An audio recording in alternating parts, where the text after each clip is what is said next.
ମାନ ନା କ'ଣ ସେଜଲ ମିଶ୍ର କେଉଁ କ୍ଲାସ୍ରେ ପଢ଼ୁଛ? ୱାନେ। କ'ଣ ମାଉସୀଙ୍କର ଯେ ଚୋରି ହେଇଗଲା କ'ଣ ଦେଖିଲ ତମେ? ମୁଁ ଦେଖିଲି କି ଆଜି ମୋର ସ୍କୁଲରେ ଟେଷ୍ଟ ଥିଲା ତ ମୁଁ 10ଟା ବେଳେ ଆସିକି ଦେଖିଲା ବେଳକୁ ସେ ଯେଉଁ ସିସିଟିଭିରେ ମୋ ମାଆଙ୍କର କ'ଣ ଫୁଟେଜ୍ ଦିଆହେଉଛି। ଦେଖିଲା ବେଳକୁ ମୁଁ କହିବାକୁ ଚାହୁଁଛି ଯେଉଁଟାକି ମୋ ମା ସାଙ୍ଗେ କେବେ ବି ପାଇନଥାଏ। ତ ମୋ ମା ଆସିଥିଲେ ମାଟିଆବାଡ଼ା ଛକକୁ। ଯେତେବେଳେ ଆସିଥିଲେ ସେ ଯେଉଁ ଗୁଣ୍ଡିଚା ମନ୍ଦିର ପାଖରେ ହେଇଥିଲେ ଦୋକାନ ଗୁଡ଼ାକ ଥିଲା। ହେଲେ ମୋ ମା ରୋଡ଼ ପାସ୍ କରିକି ଆସୁଥିଲେ। ଯେତେବେଳେ ରୋଡ଼ ପାସ୍ କରିକି ଆସୁଥିଲେ ସେତେବେଳେ କେଜାଣି ଅଚାନକ ଗୋଟେ ଦିଟା ପୁଅ ପିଲା ଗୋଟେ ହେଲମେଟ୍ ପିନ୍ଧିଛି ଆଉ ଗୋଟେ ସେମିତି ମାନେ ନର୍ମାଲ ସେମିତି ଅଛି। ଆସିଲା ବେଳକୁ ସିଏ ଯାଉଛି। ମୋ ମା ତ ବୁଢ଼ୀ ଲୋକ, ସେ ଧୀରେ ଧୀରେ ଯାଉଛନ୍ତି 78 ବର୍ଷ ହେଲା। ସେ ଧୀରେ ଧୀରେ ଯାଉଛନ୍ତି। ଧୀରେ ଧୀରେ ଗଲାବେଳେ ଆସିକି ବାଇକ୍ଟାକୁ ଏମିତି ରଖିଲା। ସେ ବାଇକ୍ର ନାଁ ହେଉଛି KTM। ରଖିକିରି ପଛପଟୁ ତ ଫିଟିଦେଲା। ଫିଟିଲା ପରେ ସେ ମୋର ମା ତଳେ ପଡ଼ିକି ସେ କହିଲେ କି ଆସ ସେ ଦୋକାନରେ ସବୁ ଲୋକ ଠିଆ ହେଇଥିଲେ, କେହି ଆସିଲେ।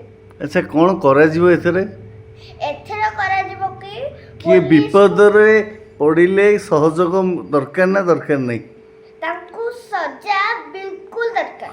ନାଇଁ କି ଜଣେ ବିପଦରେ ପଡ଼ିଲେ ଏ ଯେଉଁ ପବ୍ଲିକ କେହି ଆସିଲେନି ତାଙ୍କୁ ମାଙ୍କୁ ସହଯୋଗ ଦରକାର ନା ଦରକାର ନାହିଁ? ଦରକାର। କାହିଁକି ତାହେଲେ ପାଖକୁ ଆସିଲେନି? କାହିଁକି ତାହେଲେ କେହି ପାଖକୁ ଆସିଲେନି? କାହିଁକି ନା ମୋ ମା ଅଚେତା ପଡ଼ିଗଲେ ତ। ଆଚ୍ଛା। ସେଥିପାଇଁ ଆସିଲେ। ଲୋକ ଡରି ଯାଇଥିବେ ନା, ଏଡେ ମସଲ ଥିବ। ସେଥିପାଇଁ କ'ଣ ମୁକାମୁକି କରିଦେବ ବୋଲି ଆସିନଥିଲେ। ଆଚ୍ଛା। ତାଙ୍କୁ କ'ଣ ସଜା ଦରକାର, ଦଣ୍ଡ ଦେବା ଦରକାର? ମୁଁ ମୋ ମୁଣ୍ଡ ଛୁଇଁକି କହୁଛି ଶପଥ କରୁଛୁ ଅଲବତ ଫାଶୀ ଦେବା ଦରକାର। ଆଚ୍ଛା ଠିକ୍ ଅଛି। ଆଚ୍ଛା କାହାକୁ ଏଇ କଥା ଜଣେଇବା? ଆଉ ଏଇ କଥାକୁ ପୁଲିସକୁ ଜଣେଇବା ଦରକାର। ଆଚ୍ଛା କାହାଠୁ ଅର୍ଡର ଆଣିକି ପୁଲିସକୁ ଜଣେଇବା? କାହାଠୁ ଅର୍ଡର ଆଣିକି ମାନେ କାହାଠୁ ଅର୍ଡର ଆଣିକି ଜଣେଇବା ମାନେ କାହାକୁ କହିବା ଏଇ କଥା? କାହାକୁ ଜଣେଇବା? ମୁଖ୍ୟମନ୍ତ୍ରୀ କିଏ ସେ? ମୁଖ୍ୟମନ୍ତ୍ରୀ ଆମର ଏଇ ଷ୍ଟେଟ୍ର ଝିଅ କାହାଠୁ ଅର୍ଡର ଆଣିବା? ମୋହନ ମାଝୀ ସାର୍ଙ୍କଠୁ। କ'ଣ କହିକି ଆଣିବା? କହିଲେ କି ତାଙ୍କୁ ମୋ ମାଆକୁ ଯେମିତି ସଜା ମିଳିଲା ସେମିତି ତାଙ୍କୁ ସଜା ମିଳିବା ଦରକାର। ଆଚ୍ଛା ଆଚ୍ଛା ମୋହନ ସାର୍ଙ୍କୁ କହିବା ନା ଆଉ କାହାକୁ କହିବା? ମୋହନ ସାର୍ଙ୍କୁ। ଆଚ୍ଛା ମୋହନ ସାର୍ଙ୍କୁ କାହିଁକି କହିବା? କାହିଁକି ନା ସିଏ ଆମ ଦେଶକୁ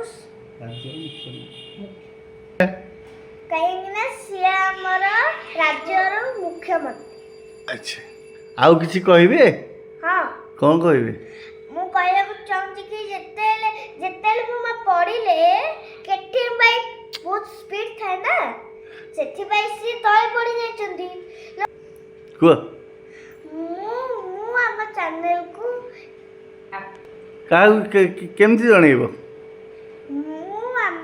ମୁଁ ଆପଣଙ୍କର ଏଇ ଚ୍ୟାନେଲ ମାଧ୍ୟମରେ ଜଣେଇବାକୁ ଚାହୁଁଛି। କାହାକୁ? ମୋହନ ମାଝୀ। ଠିକ୍।